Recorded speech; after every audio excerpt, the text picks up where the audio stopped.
Bonjour Monsieur Soral, je vous remercie pour tout ce que vous faites déjà, et puis je voulais vous parler de la liberté d'expression, en Russie notamment. Ça fait des années qu'on dit qu'on n'a pas le droit de manifester en Russie, moi je n'en sais pas grand-chose et j'aurais voulu avoir votre opinion là-dessus, sur les manifestations et puis voilà, sur la liberté d'expression en général. Merci, et puis bonne continuation. La liberté d'expression, ça participe du package des droits de l'homme et c'est globalement, quand on a une réflexion poussée, une escroquerie, hein. En réalité, il n'y a pas de liberté d'expression.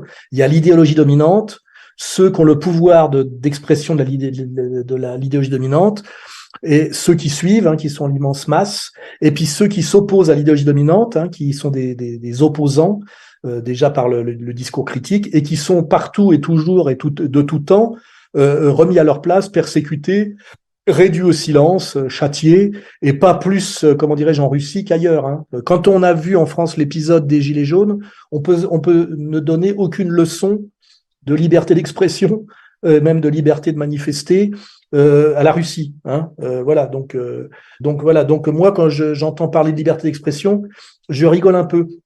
On est dans comment dirais-je, l'arnaque, je dirais, voltairienne, cette fameuse phrase d'ailleurs qu'il n'a jamais prononcée, je ne suis pas d'accord avec ce que vous dites, mais je me battrai jusqu'à la mort pour que vous puissiez l'exprimer. Tout ça n'a jamais existé dans la réalité. On est toujours dans des rapports de pouvoir et quand l'expression, c'est-à-dire l'expression critique de votre ennemi marque trop de points, et ben en général le pouvoir s'arrange pour vous faire taire. C'est pas pour rien que moi qui, comment dirais-je, qui me réclame d'un discours critique qui est assez, comment dirais-je, pertinent puisqu'on a le recul pour le vérifier.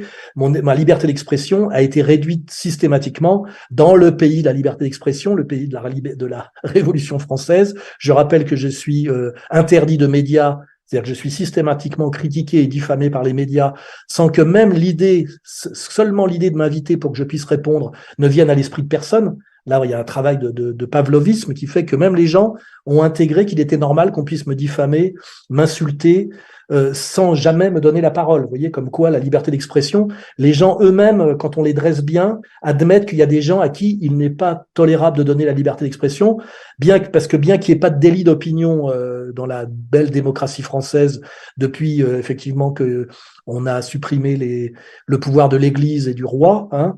Alors on vous dit oui, il n'y a pas de délit d'opinion en France, mais ça, c'est pas une opinion, c'est un délit. Oui, c'est un délit d'opinion, hein. On est dans une tautologie de bas niveau. Et donc, les gens qui se battent pour la liberté d'expression, à mon avis, sont en général soit des abrutis, soit des escrocs, hein.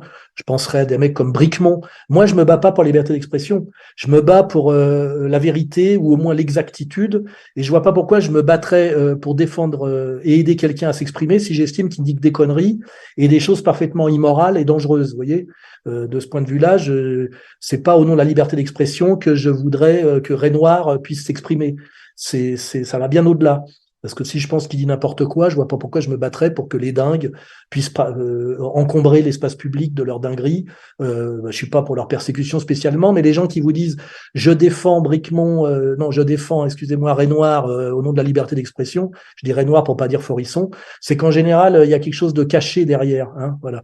Moi, c'est la liberté d'expression, ça m'intéresse pas. Le bien public, ça m'intéresse. Le bien commun, ça m'intéresse. La recherche de la vérité, ça m'intéresse. Mais la défense de la liberté d'expression, c'est un peu pour moi du même niveau d'arnaque que les droits de l'homme, hein, vous voyez. Moi,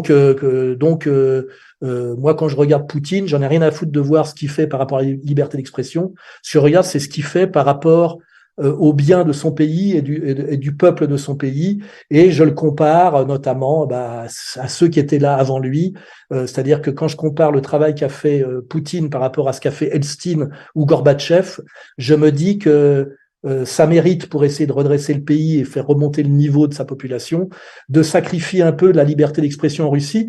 Et la liberté d'expression en Russie, c'est les ONG, c'est-à-dire c'est l'appareil de propagande médiatique de l'Occident collectif, hein, c'est-à-dire derrière le pouvoir de la CIA, de Soros et ce système de déstabilisation à travers les révolutions colorées qui essaye systématiquement de foutre en l'air des régimes qui essayent d'échapper, comment dirais-je, au rouleau compresseur mondialiste, qui ne se fait pas, rappelez-vous du plan Kalergi, pour le bien-être des peuples, pour la conscience, l'intelligence, la vérité. Voilà. Donc, moi, quand j'entends parler de liberté d'expression, comment dirais-je, j'ai tendance à sortir ma Kalachnikov.